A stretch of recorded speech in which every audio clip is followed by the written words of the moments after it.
Hello. Waiting for people to join. If you happen to be watching right now, we're just going to give everyone about a minute or two, and then we will get the class started.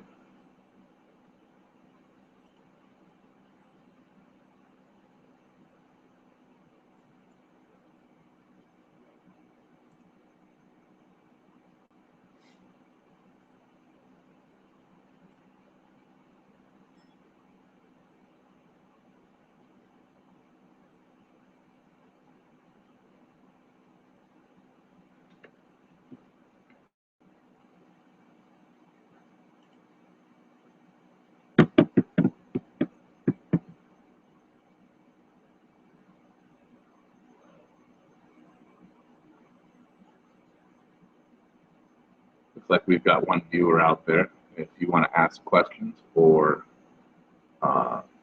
have something to say, you can go ahead and use the Q&A box on the left, and that will allow you to post a question. Then I can turn on your microphone. Oh.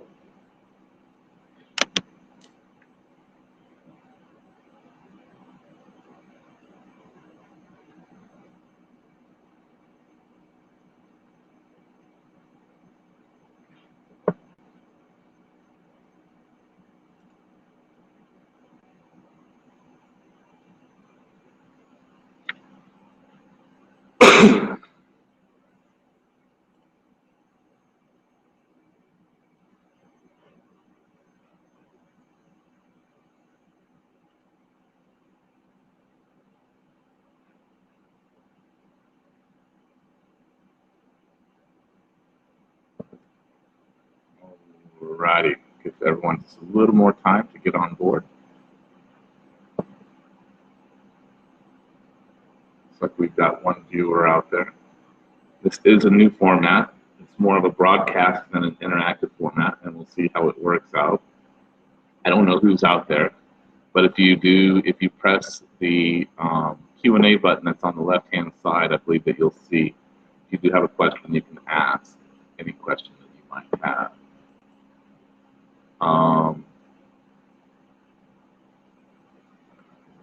There appears to be one viewer, so we'll see what happens next.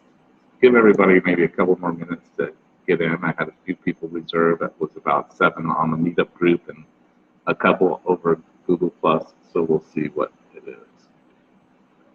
If you'd like to identify yourself, I think you can go to the Q&A maybe and write a question out, or go to the chat window. There's the chat window. So if you'd like to identify who you are and go to the chat window and tell me you're here, that would be great. I'll be able to see it. We've got 2 viewers. Again, this is a new format. It looks like it's more of a broadcast than an interactive format. So we'll give everyone, oh, we just lost a viewer. We'll give everyone a couple more minutes to log in, and then we'll go from there. If you want to identify yourself through the chat window, over on the left-hand side, you'll see a little blue like cloud button. I don't know, like a little cartoon speech bubble, and you can go ahead and click on that, and that will open up the chat window so you can chat.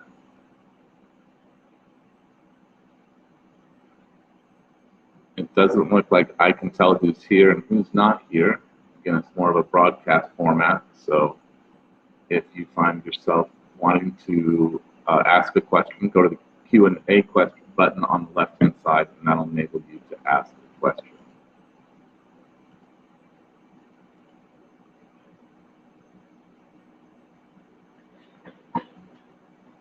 We'll give it 2 more minutes, and then we'll go ahead and get started. I'd like to give a little 5-minute buffer to everyone to try to get involved, especially when we're still trying to figure out this technology. Today we're going to talk about desire and faith and how the book Think and Grow Rich addresses them. And ideally, you've read these chapters already. These aren't going to be chapters that we read online. We're going to discuss the chapters. So if you have, it's very helpful if you've read the chapter ahead of time, because then you'll be able to keep up. I'm going to, there's Andrea Duncan. Hi, Andrea, how are you? And nice to see you. And long story short, we are going to be basically covering each chapter in the book, or we'll combine chapters. I like to combine these two chapters, desire and faith, together because they are very much related.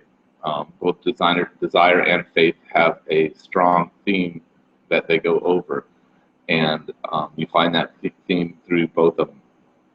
Again, the idea is for you to have read the chapters ahead of time so that you can understand and keep up with where we're at. I will go through some of the ideas in the chapter that are important, but we're not going to cover every word in the chapter, nor am I going to read it. We're going to talk about more of the concepts in the chapter. So we'll go ahead and get started at 6:35. I see there's a couple viewers out there, and I'm sure we'll pick some up as time goes on. This is, again, sort of a new technology to me. I'm trying to figure out how it works. I believe that there's a question in the answer button on the left-hand side that you can go ahead and click on that will enable you to ask any questions that you want. I might be able to turn on your microphone as well. I'm not for sure how it all works, but we'll figure it all out. So these two chapters are two of my most favorite chapters in the book because it really is, desire is the starting point of all achievement. If you don't have desire for a particular goal, or for a particular amount of money, or for a particular thing that you want, you won't achieve it. I have tested a lot of different people with a sales test that we use, and one of the things we test for is commitment. And to me, it's the same as desire. We look to see, does someone have a strong commitment? Do they have the desire? Because everything we attempt to do and everything that we put forth to, that we try, we're going to have challenges along the way. We're going to have obstacles. And when we have a true burning desire and we have commitment, then we're able to overcome those obstacles and persevere. If you've read the chapter, you read about Edwin Barnes and how Edwin Barnes had a burning desire to work with Edison. And when he had to ride in a boxcar and a train to get there, he had very little money.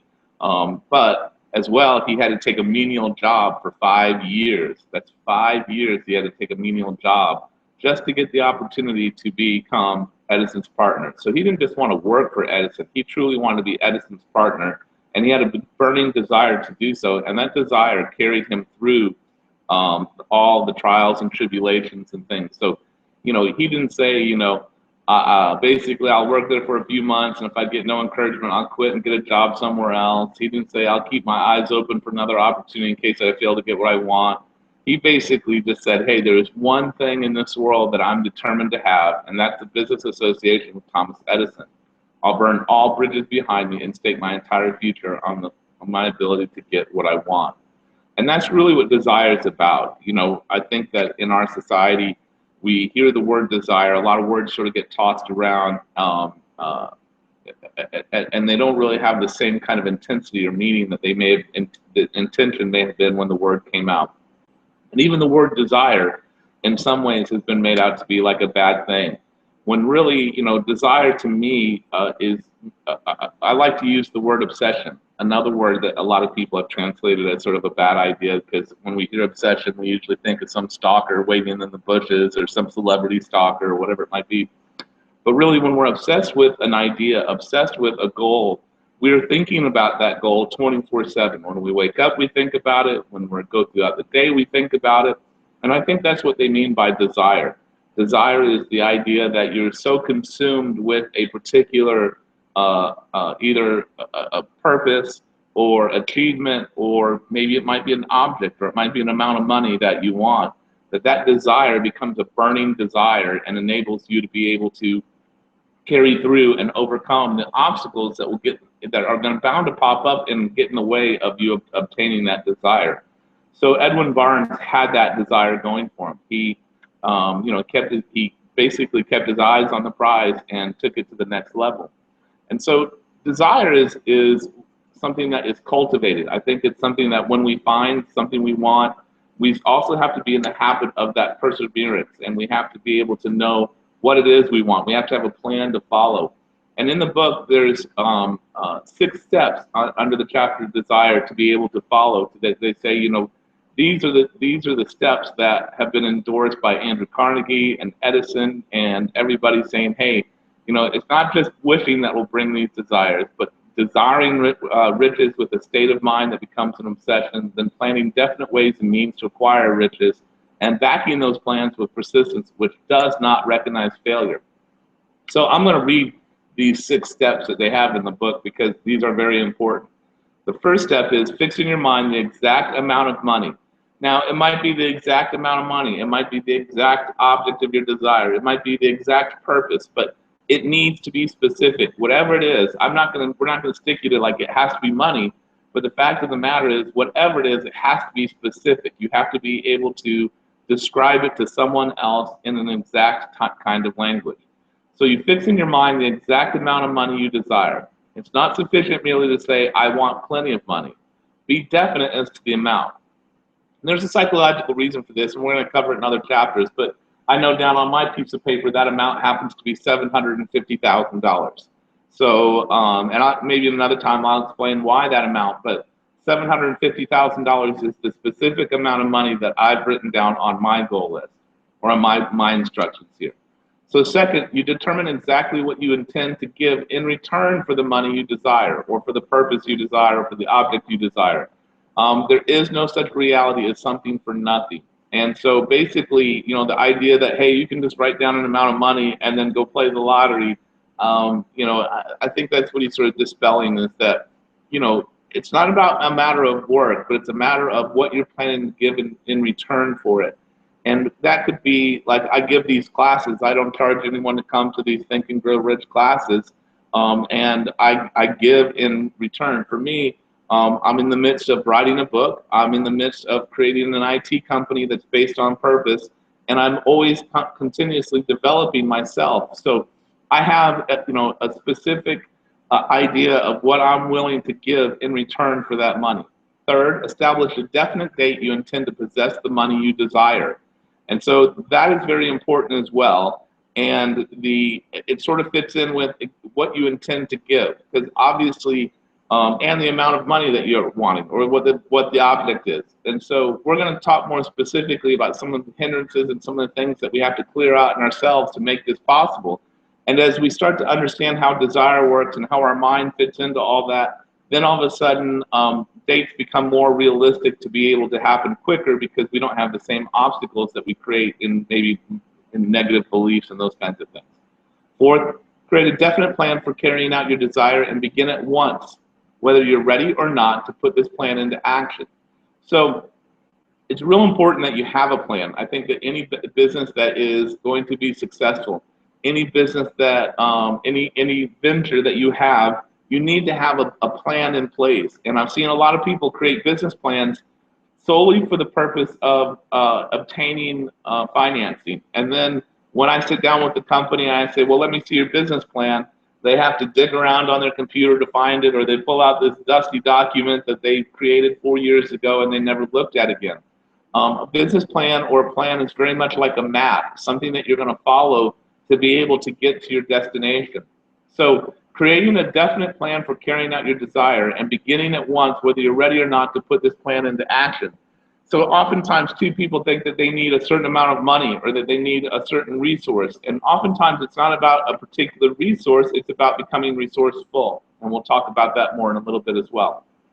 Fifth, write out a clear, concise statement of the amount of money you intend to acquire. And again, that could be purpose, object, whatever it might be. Write out a clear and concise statement of the amount of money you intend to acquire, name the time limit for its acquisition, state what you intend to give in return for the money, and describe clearly the plan through which you intend to accumulate it. So basically what you're doing in that fifth step is you're writing out the first 4 steps. You're making that to where you have a plan down on paper. And then once you have that plan down on paper, the 6th step becomes relevant. You read your written statement aloud twice daily, once just before retiring at night and once after rising in the morning. As you read, see, and feel and believe yourself already in possession of the money. Now again, I'm going to say that again. As you read your written plan, your written statement, you want to see and feel and believe yourself already in possession of the money, the purpose, the whatever it is that you're trying to acquire. And we're going to talk about that a little more specifically. We're going to bring up a guy by the name of Thomas Troward, who has a piece I'm going to share with you why that's important. But again, as you read your written statement, you're going to see and feel and believe yourself already in possession of the money. It's important that you follow the instructions. It's especially important that you observe and follow the instructions in the 6th paragraph. Because, again, saying it out loud activates several parts of your brain and several parts of what they call the subconscious mind to be able to make that possible. And by subconscious mind, I don't mean what psychology normally refers to the subconscious mind, but I'm going to refer to that part of the mind that makes it possible for things to come to fruit here in reality. So if you think about your objective mind or your conscious mind as your creative spirit, your creative drive, your creative aspect of yourself, that's the part where the desire comes from. And then when you create this plan and you create the idea of what it is, and you're seeing and feeling and believing, that activates the subconscious mind, and the subconscious mind is the bridge to be able to make that manifest in the world or into your life for you. So very much like electricity. Electricity is a force. It uses a medium, copper wire, and through that copper wire, it goes ahead and either turns on a light or turns a motor or whatever the case may be. So there's certain laws that electricity follow, and there's laws that the mind follow, and that's what this book, it really starts to reveal to people, is the specific laws that the mind follows to be able to make what you desire come true. Here's where burning desire will come to your aid. If you truly desire money so keenly that your desire is an obsession, you'll have no difficulty in convincing yourself that you will acquire it. Become so determined to have it that you convince yourself you will have it. So that's really, really important. We're going to get into belief here in a little bit when we start talking about faith. But if you don't believe it, it won't happen. And we're going to talk about how to make beliefs happen when you don't have them, how to find out the doubt inside yourself and things along those lines. But that's a really relevant point to what the book is about, and how to make these things come through is being able to actually believe what you have out there happening for yourself come to life. So these instructions they were received from Andrew Carnegie specifically and directly to Napoleon Hill. And if you're not familiar with who Andrew Carnegie was, he was one of the wealthiest men at the turn of the century. He had all kinds of money in all types of different industries, and he was born a very poor Scottish man, came over to America and made things possible for himself. And then Thomas Edison placed his stamp of approval upon them as being not only the steps essential for the accumulation of money, but necessary for the attainment of any definite goal. So that's what I keep talking about with purpose, or whatever it is that you might want to be acquiring. It's not just about money, but any definite goal. And a definite goal meaning that specific. You know what you want, you know what you're going towards. The accumulation of money, or the achievement of your goal, cannot be left to chance, good fortune, and luck. One must realize that all who have accumulated great fortunes first did a certain amount of dreaming, hoping, wishing, desiring, and planning before they acquired the money. So everything starts with a dream, and it's sort of a hope and a wish. But when that starts to turn into a burning desire that you're willing to overcome whatever obstacles get in your way, and you start to create a plan, then that's when it starts to come into place. So that's what the 6 steps are really important about, because it allows you to start to write that out for yourself and start to create a definite plan. And again, you have to actually believe that you'll possess it. If you do not see great riches in your imagination, you'll never see them in your bank balance. So again, when we start talking about faith, we're going to talk about belief and how important it is. But we have to believe that it is possible. Desire is one of those things that really is sort of dependent on faith and believing in yourself. I think that it's okay to doubt our beliefs, meaning that we may have beliefs that are negative or counterproductive to what we want to do. And so I'm a big believer in applying doubt to our beliefs, and when we've exhausted that doubt, then that belief can become a knowledge. But we can't really doubt ourselves. We have to understand that we have the same equipment that Andrew Carnegie was given, that Bill Gates was given, any wealthy Warren Buffett, doesn't matter. We all have the same brain and the same opportunity that they all had. They just, again, had a burning desire, and they put a plan in place to make it happen. Success requires no apologies, and failure permits no alibis. That's one of my greatest lines in the book, in my opinion. Success requires no apologies, and failure permits no alibis. So, in other words, if you failed, there's no excuse. It's a learning experience. And so rather than taking some type of failure and turn it into an excuse of becoming a victim, take the survivor mentality and the winner's mentality and use that as a learning lesson to go to the next step. Because anybody, again, that has, Edison failed a lot. Anyone that has succeeded and achieved success, failure has been part of that that's come about and made that possible. So failure is a very valuable tool, and it's something that that we can't be avoided. So rather than try to avoid it or try to tell yourself that you're not going to fail, because again, failure is some of those challenges and some of the obstructions that get in the way of us obtaining our desire. What you really want to do is understand how that failure really is a necessity for success. So even at the physical level, our muscles, when they start to fail, they start to break down as we work out and rip apart. That's what makes them get stronger. And failure is really the way, it's the let's say the lab or the place where we can experiment and find out what works and what doesn't work. Every failure brings with it the seed of an equivalent success. So oftentimes, if you just look at the failure and stop there and don't enjoy the fruit of that failure, you won't find the seed. And by enjoy the fruit of that failure, I mean really find out what that learning experience was that was embedded inside that failure. And oftentimes what we'll find is it was a false belief, it was an effort issue, it was something along those lines that we did not really completely comprehend or anticipate. And so when we try again, we have that comprehension, or we know to anticipate whatever that challenge may have been. Edison, despite more than 10,000 failures, he stood by the dream of an electric lamp until he made it a physical reality. So the light bulb, the thing that most of us are going to be sitting under in a few hours when it goes dark, that light bulb, it was 10,000 failures that got that light bulb so that we could enjoy it. So if he had quit at the first failure, we all may be sitting still in the dark today. It may interest you to know that Marconi's friends had taken him into custody. Oh, so it talks about Marconi. Marconi, if you don't know, he was the guy that invented the radio, or I want to say he invented the radio. He discovered radio waves and how things could be transmitted across radio waves. So it was a couple hundred years ago. If you had mentioned that something like that could happen, they would have thought you were crazy. And Marconi's friends had him taken into custody and examined in a psychopathic hospital when he announced he discovered a principle to which he could send messages through the air without the aid of wires or other direct physical means of communication. They all thought he was crazy. So again, just because everybody doesn't necessarily prescribe to the idea or understand the idea or whatever may be happening, doesn't mean that you're wrong.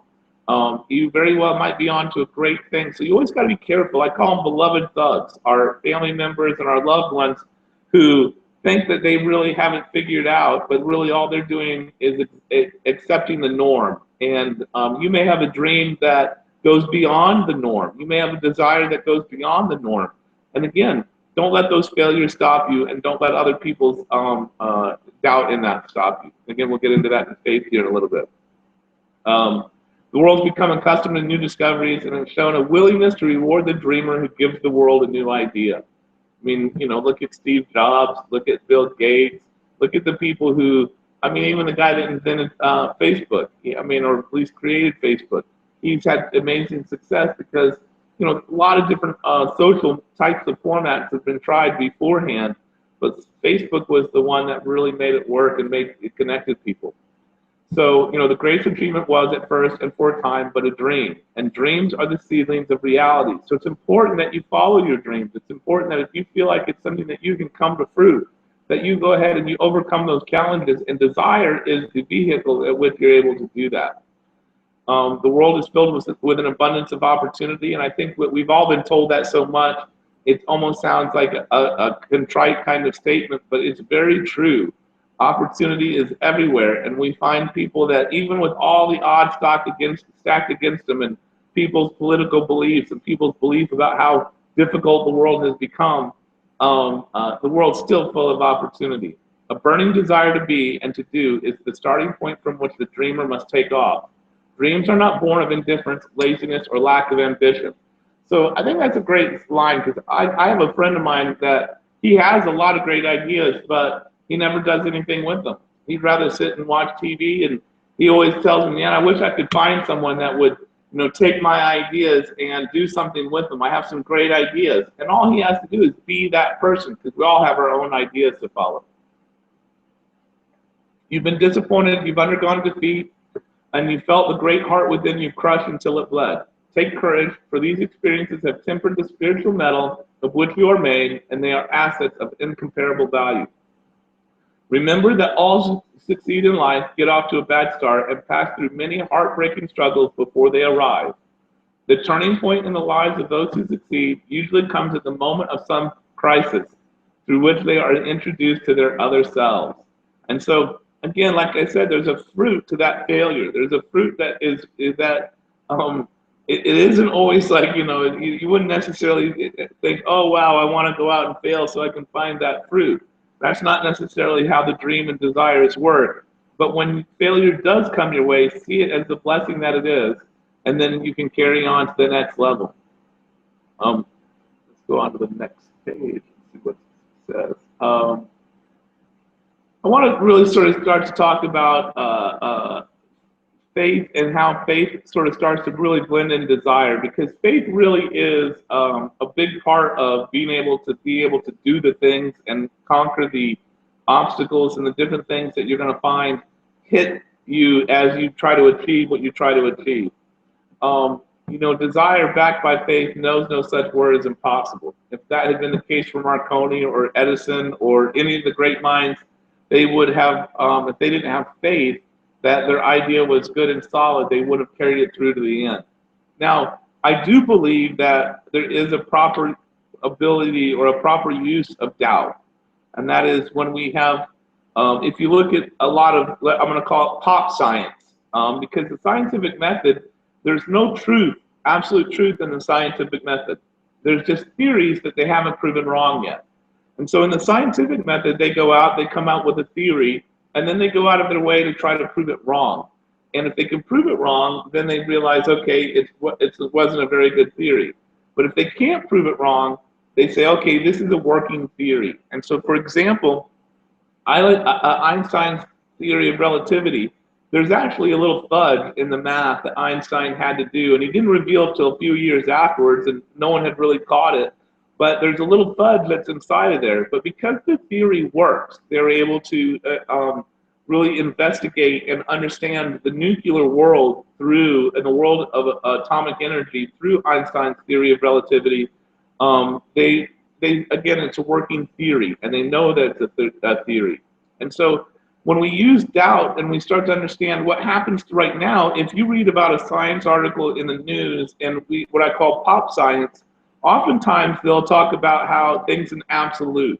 They'll say that, well, here's what we believe and here's the evidence that supports it, rather than actually trying to go out and find the evidence that doesn't support it. And what happens is people end up guilty of confirmation bias. And confirmation bias is when you go out and rather than look for, or basically you ignore any of the evidence that shows that your belief is wrong, and you only observe the evidence or only take for credit or give credit to the evidence that supports your belief. And we find that a lot in pop science right now. There's a lot to be said for how the climate works. And I'm not going to get into the idea of how, climate, whether it's I'm not a scientist. I'm not a climatologist. I don't know enough about the science. But when I see people saying, hey, the science has been solved, this is an absolute truth, I become suspicious, whether they're what they call climate deniers or man-made climate warming supporters. Either side is guilty of saying, hey, here's the evidence that makes my belief true, rather than embracing the idea that their belief may be wrong and taking a look at the evidence of both sides. So anytime you hear anyone talking about absolute in any type of science, more than likely they're not actually talking about science, but they're talking about what I call pop science. So that's where doubt still fits in to the picture of things, but you don't want to doubt yourself. You want to be able to have faith in yourself and faith in your plan. And if you've created a definite you have a definite desire, a specific desire, and you've created a working plan to execute that desire, you can have faith in that plan.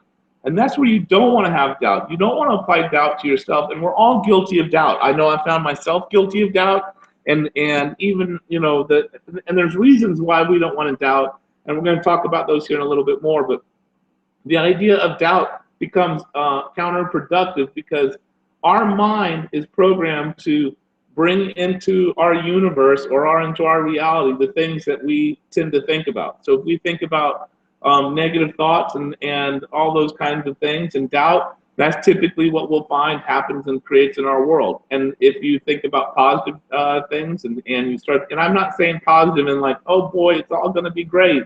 I'm talking more along the lines of understanding the seeds of achievement is believing in yourself and believing in your idea.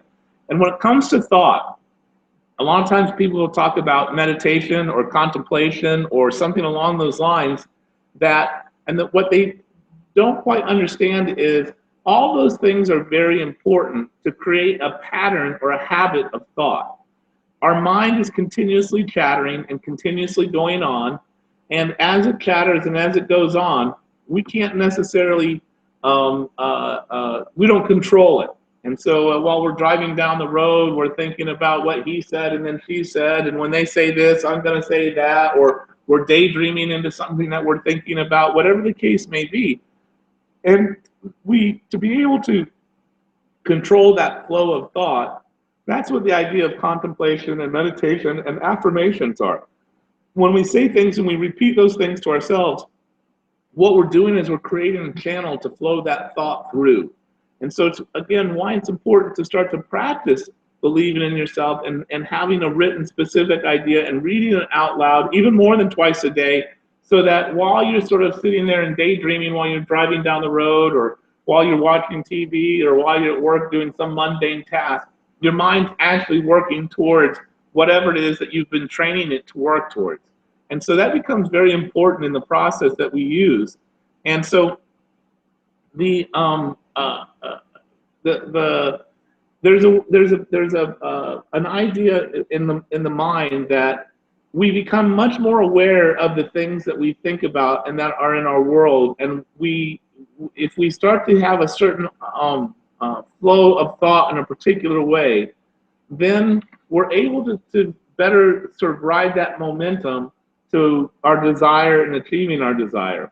And so again, when we have a burning desire and we can see it and we can feel it, we can taste it, we know what it is, and we drive ourselves towards it and we practice and we create those 6 steps and we read that to ourselves each day and each night, we're creating a habit of mind that continues us on that path even when we're not specifically or purposely driving down that path.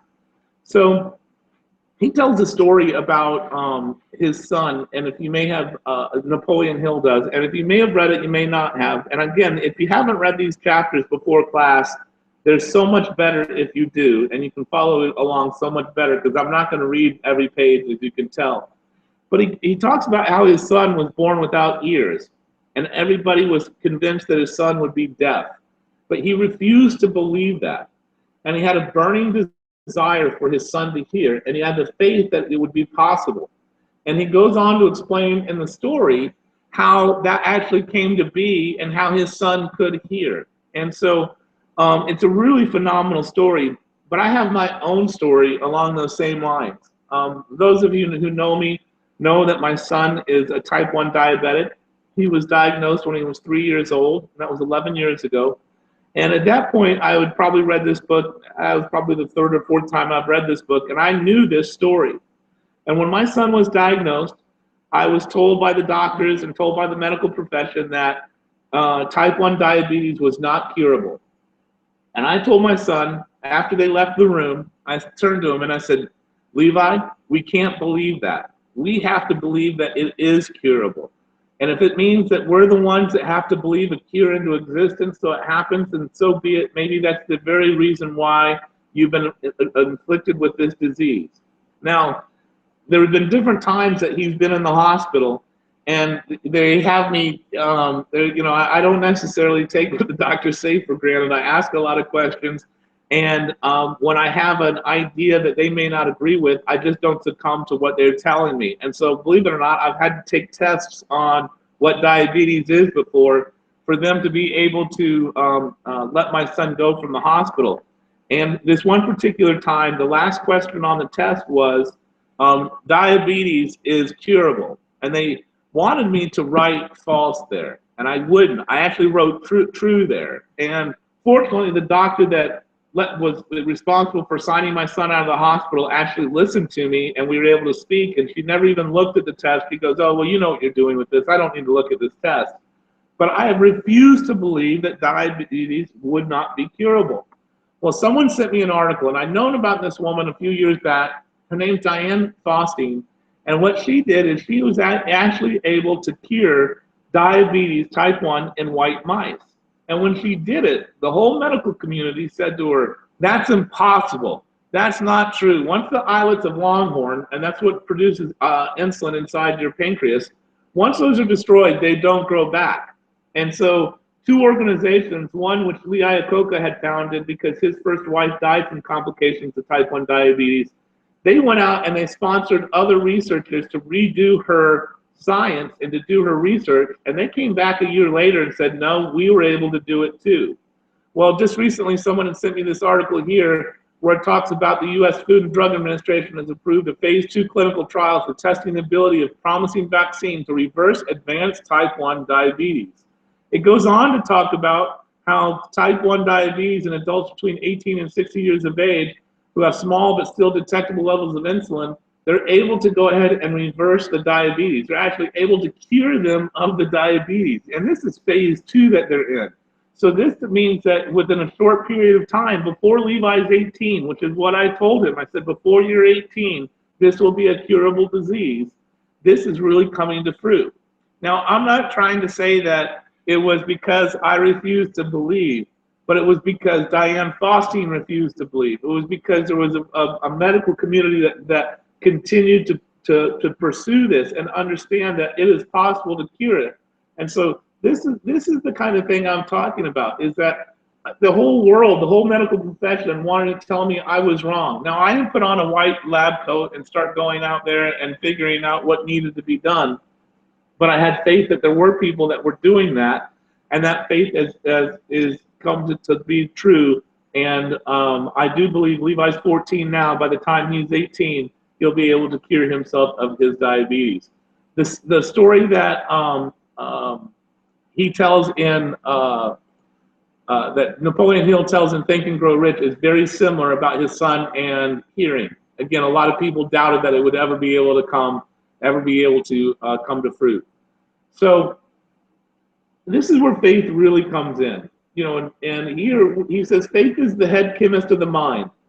When faith is blended with the vibration of thought, the subconscious mind instantly picks up the vibration, translates it into its spiritual equivalent, and transmits it to the infinite intelligence, as in the case of prayer. The emotions of faith, love, and sex are the most powerful of all the major emotions. When the three are blended, they have the effect of coloring the vibration of thought in such a way that it instantly reaches the subconscious mind, where it is changed into a spiritual equivalent, the only form that induces a response from infinite intelligence. Love and faith are psychic, related to the spiritual side of man. Sex is purely biological and related only to the physical. The mixing or blending of these three emotions has the effect of opening a direct line of communication between the finite, thinking mind of man and infinite intelligence. And I truly believe this. I think that these, when you look at faith, love, and sex, are some of the most powerful emotions that are out in the world. I unfortunately read a friend's Facebook post today. She's really a high school friend. I haven't seen her since high school, but what she considered her soulmate passed away, and her letter was very touching. And I thought to myself how the pain of separation, how great the pain of separation is. And the reason why it's so great is because of the idea of love. And so these are three very strong elements to add to anything that you're doing. So it's part of the reason why it's so important to be that your desire be something that you love. And some people just don't love money, so that's why I always like to put purpose in there. because purpose needs to be really sort of the driving force of what you're doing. So when you have purpose, when you love what you're doing, when you have a love for it, that purpose, that drives that purpose beyond all those obstacles and challenges, you're actually taking that emotion and mixing it with your desire and making it possible. Faith is a state of mind which may be induced or created by affirmation or repeated instructions to the subconscious mind through the principle of autosuggestion. In the next chapter, we get into autosuggestion, but faith is very strong. You may convince the subconscious mind that you believe you'll receive that for which you ask, and it will act upon that belief, which your subconscious mind passes back to you in the form of faith, followed by definite plans for procuring that which you desire. Faith is a state of mind which you may develop at will after you've mastered the 13 principles, because it's a state of mind which develops voluntarily through application and use of these principles. Repetition of affirmation of orders to your subconscious mind is the only known method of voluntary development of the emotion of faith. So if you remember a little bit ago, I mentioned how that our mind is like a river. It's constantly moving, constantly flowing. And we use meditation, contemplation, and affirmation to be able to control the flow of those thoughts so that they follow a particular pattern and a particular thing. And that is what he's talking about here. It's the power, it's the repetition of affirmation that basically allows you to create faith for yourself. This is the equivalent of saying that any impulsive thought which is repeatedly passed on to the subconscious mind is finally accepted and acted upon by the subconscious mind, which proceeds to translate that impulse into a physical equivalent by the most practical procedure available. All thoughts which have been emotionalized, given feeling, and mixed with faith begin immediately to translate themselves into their physical equivalent or counterpart. Not only thought impulses which have been mixed with faith, but those which have been mixed with any of the positive emotions or any of the negative emotions may reach and influence the subconscious mind. Now remember, when they use the term subconscious mind, they mean that bridge, that part between our creative mind, our conscious mind, the things that we can create, our flowing mind that we hear. The subconscious mind is the bridge between that and the manifestation of that into our lives. So he goes on to say, from this statement, you'll understand that the subconscious mind will translate into its physical equivalent a thought impulse of a negative or destructive nature, just as readily as it will act upon thought impulses of a positive or constructive nature. This accounts for the strange phenomenon which so many millions of people experience, referred to as misfortune or bad luck. And I really like, he uses the word destructive nature and constructive nature, because I think that applies better to negative or positive thinking, because positive thinking has been sort of associated or aligned with the words of like hope.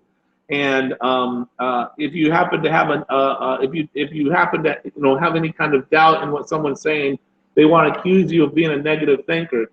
And to me, it's really more about constructive thoughts and destructive thoughts. I think that if your thoughts and your desires and your wishes are of a constructive nature to you and other people, then you'll find that your life will reflect that. But if you have a destructive thought towards yourself or other people, you'll find that that misfortune or bad luck is actually coming around too, because that's typically what follows those kinds of destructive thoughts. This is an appropriate place at which to suggest again that you may benefit by passing on to your subconscious mind any desire which you wish translated into its physical or monetary equivalent in a state or expectancy of belief that the transmutation will actually take place. Your belief or faith is the element which determines the action of your subconscious mind. There's nothing to hinder you from deceiving your subconscious mind when giving it instructions through autosuggestion, as I deceived my son's subconscious mind. To make this deceit more realistic, conduct yourself just as you would if you were already in possession of the material thing which you are demanding when you call upon your subconscious mind. Again, be like when you're speaking to your subconscious mind, or you're talking to that part of your that conduit from your creative self to being able to have it manifested in the world, that bridge. You have to be seeing it as you're already in possession of the material thing which you're demanding. The subconscious mind will transmute into its physical equivalent by the most direct and practical media available any order which is given to it in a state of belief or faith that the order will be carried out. So again, if you don't believe that, if I didn't believe that My monetary, the specific amount of money I listed was $750,000, and I believe I can have that much money. But if for some reason I didn't believe I could have that much money, it would be counterproductive to what I was trying to produce. Perfection will come through practice. It cannot come by merely reading instructions. I mean, it actually has to be practiced. And so when you look at those instructions earlier that we talked about in the chapter of desire, that practice, the first four are actually the practice. You have to, determine the amount of money, what you're willing to give up. Then you have to create a definite plan that will make that possible. And so that's really the practice part of it, because those first four steps have to be really thought about and really moved along that direction for that to be able to come possible. And so if you don't do those four steps and you sort of do them half-heartedly, then the fifth and sixth step, as far as writing it all down and then repeating it to yourself, won't be as effective either. If it's true that one may become a criminal by association with crime, and this is a known fact, it is equally true that one may develop faith by voluntarily suggesting to the subconscious mind that one has faith. The mind comes, finally, to take on the nature of the influence which dominates it. Understand this truth, and you will know why it's essential for you to encourage the positive emotions as dominating forces of your mind and discourage and eliminate negative emotions. Again, we've talked about this so far and how important it is to have those constructive thoughts as opposed to those destructive thoughts. A mind dominated by positive emotions becomes a favorable abode for the state of mind known as faith. A mind so dominated may at will give the subconscious mind instructions which it will accept and act upon immediately. Faith is a state of mind which may be induced by autosuggestion. And we're going to talk again more about autosuggestion in the next chapter, next week when we meet, because that's the next chapter. But basically, autosuggestion is that little voice that's going on in the back of your head at all times. And again, why contemplation, meditation, and affirmation become more important, because we're training that voice to be able to work in a particular way. So here underneath this, he has some ideas about faith. Have faith in yourself and faith in the infinite. Before we begin, you should be reminded again that faith is the eternal elixir which gives life, power, and action to the impulse of thought. The foregoing sentence is worth reading a second time, and a third, and a fourth, and a fifth, and a sixth. It's worth reading aloud, because faith is the external elixir which gives life, power, and action to the impulse of thought. If you don't have faith that your desire can come to fruit, it will not come to fruit. Faith is the starting point of all accumulation of riches. Faith is the basis of all miracles and all mysteries which cannot be analyzed by the rules of science. Faith is the only known antidote for failure. Faith is the element, the chemical, which, when mixed with prayer, gives one direct communication with an infinite intelligence. Now, prayer doesn't necessarily mean like you have to, some form of religious prayer. Again, it's talking more about meditation, contemplation, and affirmation. Faith is the element which transforms the ordinary vibration of thought created by the finite mind of man into the spiritual equivalent. Faith is the only agency through which the cosmic force of infinite intelligence can be harnessed and used by man. If you don't have faith that there's an infinite intelligence working to your advantage out there, then it won't work to your advantage. Every one of the foregoing statements is capable of proof. It's a well-known fact that one comes finally to believe whatever one repeats to oneself, whether the statement be true or false. This is actually one of the big things that they found in advertising and in memes. And there's certain memes that people say to themselves over and over and over again, or they've heard over and over and over, like money doesn't grow on trees, or whatever one it might be. And the fact of the matter is that that's not true. Money does grow on trees. If I was a mango farmer or an avocado farmer, each one of those mangoes and avocados represents money for me. So if I didn't believe that money grew on trees, I wouldn't become a farmer. And not only from a literal sense, but also from an analogy, it works. Every man is what he is because of the dominating thoughts which he permits to occupy his mind. Again, I'm going to repeat that one. It's so important. Every man is what he is because of the dominating thoughts which he permits to occupy his mind. Now, out at my website, that would be Pink Ink, PINCKINC.com. I have Earl Nightingale's audio recordings out there as well. And Earl has a great line, you become what you think about. And that's basically the same line here. Every man is what he is because of the dominating thoughts which he permits to occupy his mind.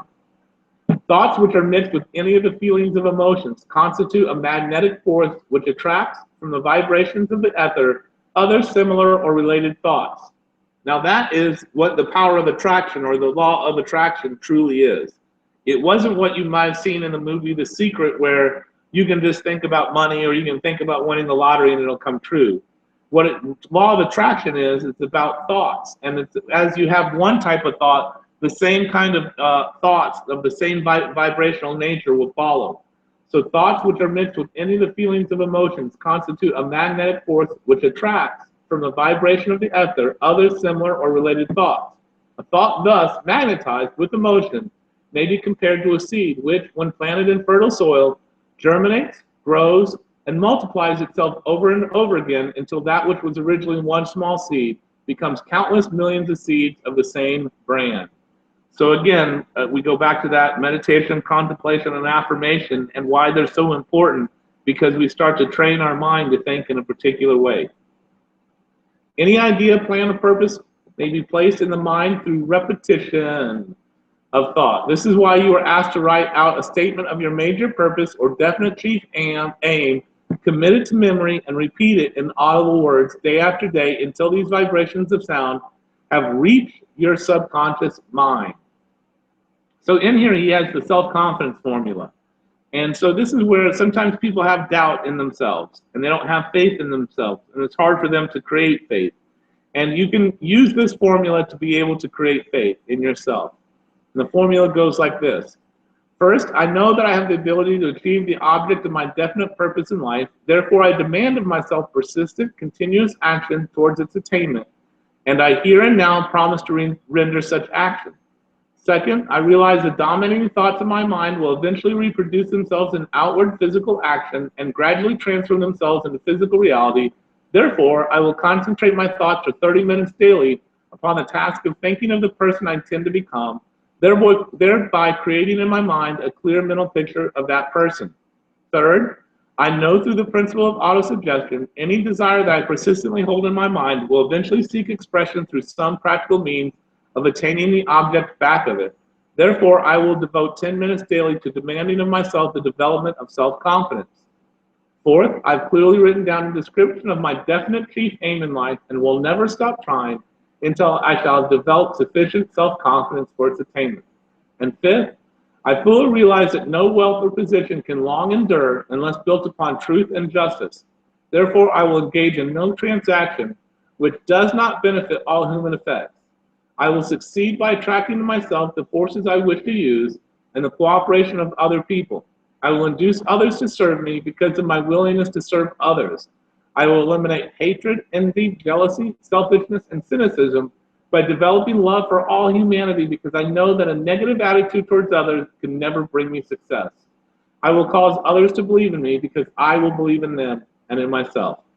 I will sign my name to this formula, commit it to memory, and repeat it aloud once a day with full faith that it will gradually influence my thoughts and actions so I will become self-reliant and a successful person.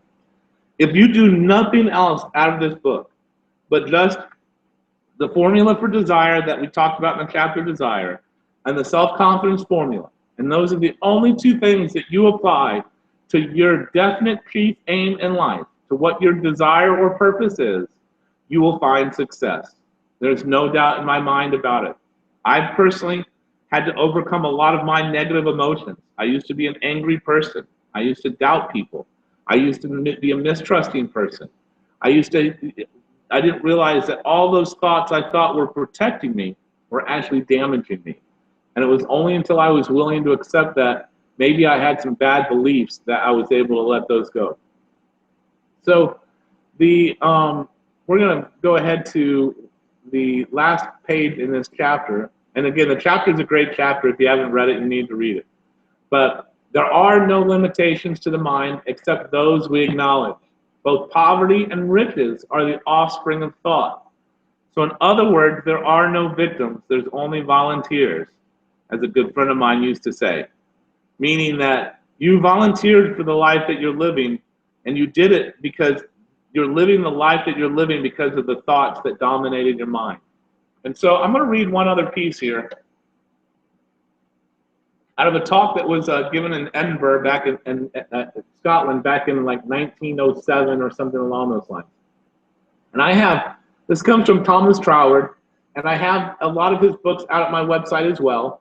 And it is very, very one of the really most striking and strong pieces that really I felt relayed to what we're talking about. And I don't know, I'll let you sort of be the judge. Now, where it's in bold and highlighted, basically I bolded it and I put the italics in there so that, because I felt those are some of the important statements that were going on in the document itself. So I'm going to read this whole document. You can go out to my website and get the whole Edinburgh lectures, or if you want just this piece, email me and I'll send it to you.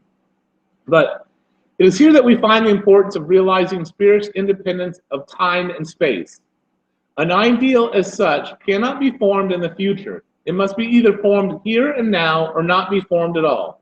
And it is for this reason that every teacher who has ever spoken with due knowledge of the subject has impressed upon his followers the necessity of picturing to themselves the fulfillment of their desire as already accomplished on the spiritual plane as the indispensable conditions of fulfillment in the viable and concrete, or in the visible and concrete. Now, mind you, going back to what Napoleon Hill said, picture it as if you're already in possession of it. And this is what he's talking about in this piece as well. When this is properly understood, any anxious thought as to the means to be employed in the accomplishment of our purposes is seen to be quite unnecessary. If the end is already secured, then it follows that all the steps leading to it are secured also.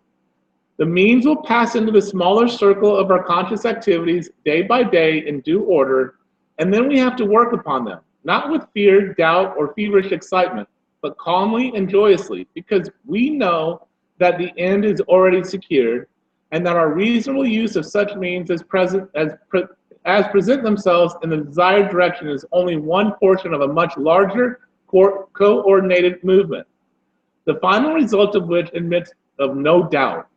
Mental science does not offer a premium to idleness, but it takes all work out of the region of anxiety and toil by assuring the worker of the success of his labor. So basically, mental science isn't about being lazy.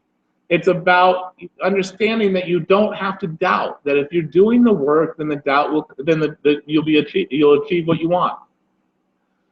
If not in the precise form he anticipated, then in some other still better suited to his requirements. But suppose when we reach a point where some momentous decision has to be made, we happen to decide wrongly. On the hypothesis that the end is already secured, you cannot decide wrongly. Your right decision is as much one of the necessary steps in the accomplishment of the end as any of the other conditions leading up to it. And therefore, while being careful to avoid rash action, we may make sure that the same law which is controlling the rest of the circumstances in the right direction will influence our judgment in that direction also. To get good results, we must properly understand our relation to the great impersonal power we are using. It is intelligent and we are intelligent, and the two intelligences must cooperate. We must not fly in the face of the law by expecting it to do for us what it can only do through us. And we must therefore use our intelligence with the knowledge that it is acting as the instrument of a greater intelligence. And because we have this knowledge, we may and should cease from all anxiety as to the final result. In actual practice, we must first form the ideal conception of our object with the definite intention of pressing it upon the universal mind. It is this intention which takes such thought out of the region of mere casual fancies, and then affirm that our knowledge of the law is sufficient reason for a calm expectation of a corresponding result, and that therefore all necessary conditions will come to us in due order. We can then turn to the affairs of our daily life with the calm assurance that the initial conditions are either there already or will soon come into view. If we do not at once see them, let us rest content with the knowledge that the spiritual prototype is already in existence and will wait till some circumstance pointing in the desired direction begins to show itself. It may be a very small circumstance, but it's the direction and not the magnitude which is to be taken into consideration.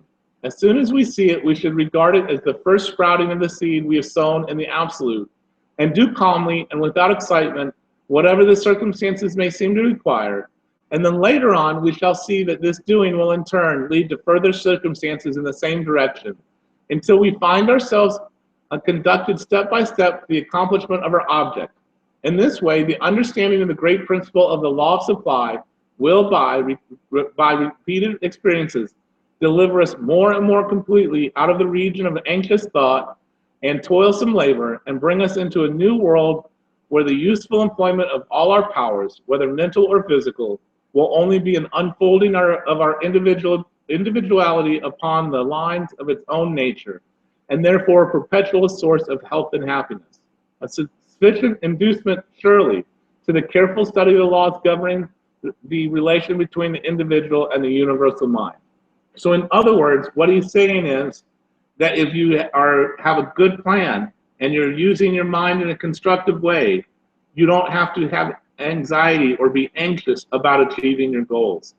And so again, desire and faith, these are the two chapters. If you were to, the rest of the chapters are great, don't get me wrong, I wouldn't throw them out. But if you had to pick only two and be able to know that you could operate and make what you wanted to make happen, then you can,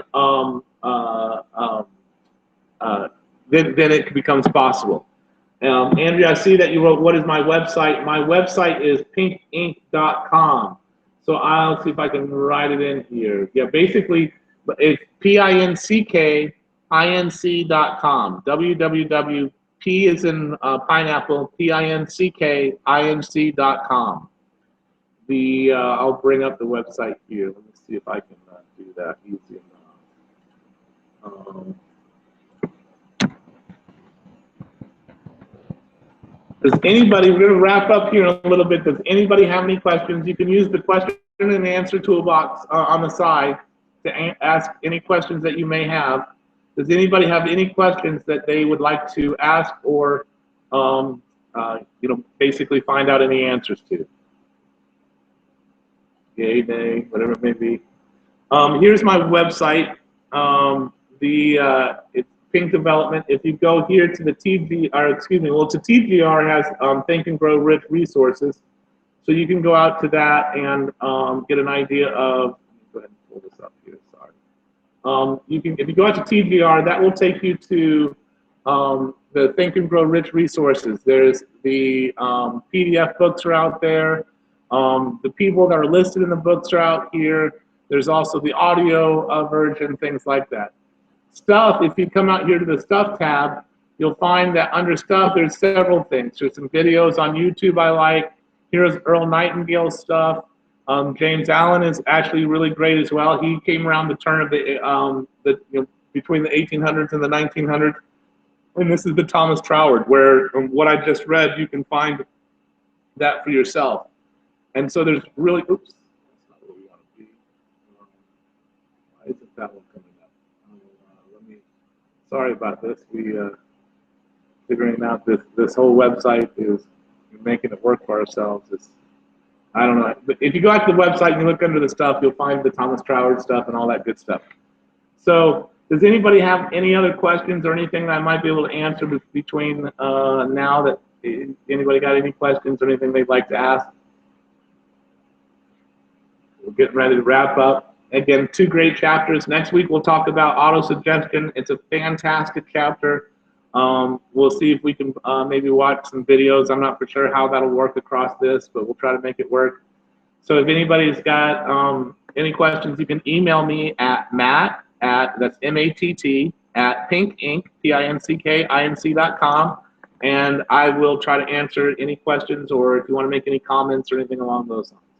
I most certainly appreciate everyone coming. We'll try to make this a format that is more interactive. It seems like this time it wasn't quite as interactive. I know Andrea figured out how to ask questions, and as we use this more and more, we'll figure out how to make it more effective so that we can make it more interactive.